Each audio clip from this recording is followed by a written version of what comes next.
Anisany maresaka ihany koa amin'izao fotoana izao ny fanisorana ireo mpivarotra etsy amin'ny tsenany Bagdad 67 hektara nandray fepetra ry ny antsony Voamera misahana ny fananantany eo anivon'ny anteny mera-pirenena mihitsy moa ireo mpivarotra eo anivon'izay tsenany Bagdad 67 hektara izay anokatra fanadihadiana parlementaire mahakasika ity raharaha ity moa sy ny mahakasika ny ady tany fandraisan'ny Seimad amin'ireo tontolo hafa ny avy eo anivon'izay parlementaire izay raha fanazavana Ravan-Andriamanala Somra Samuel nanangona ny vaovao.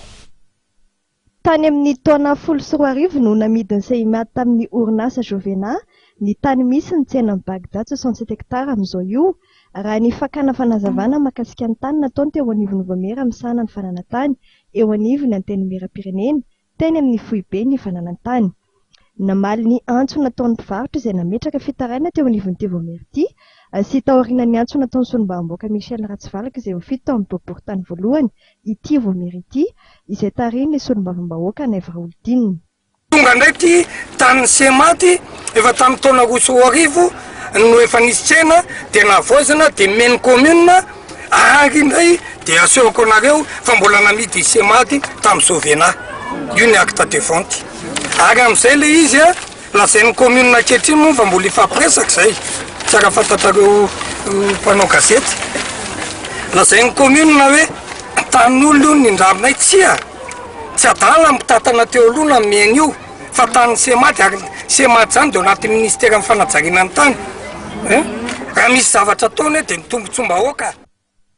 Anokatra fanadihadiana parlementaire mahakasika ny raharaha ady tany rehetra izay namidin'ny Seimad sy fanadihadiana mahakasika ny tale jeneralin'ny Seimad ny avy eo anivon'ny Voamera misahana ny fananantany. Namafisina teto fa tsy tranga tokana akory ity raharaha eto amin'ny tsenany Bagdad 67 hektara ity. Ity tany ity tompoko hitantsika fa tany Sematy. Tany Sematy io. Ary eto aho dia manararoatra izay mianaka fa rehefa tonga ny fivoriana ara-potoana tiako fantatrareo mpanao gazety eo ny anteny mera-pirenena dia ho antsona eo ny tompona andraikitra Sematy. Tonga eny amin'ny Pahakinina eny amin'ny 67 mahazitaraina n'izay fa midy Sematy ny Pahakinina. Tonga ny espace vert tao Ampieflo amidy Sematy. Misy tery efa lafotsy Sematy anaovany double vente. Ny antsony mpivarotra ho tony ireo solombavam-bahoaka roa avy amin'ny Mapara izay tonga dia tia toerana androany ary nanentana azy ireo tsy hanao fiantsiana. Nanome toko kosa nefa izy ireo fa ifampidinika amin'ny tompony andraikitra amin'ny ahafahana mamerina ny tany ho an'ny commune izany hoe mba ho an'ny mpivarotra.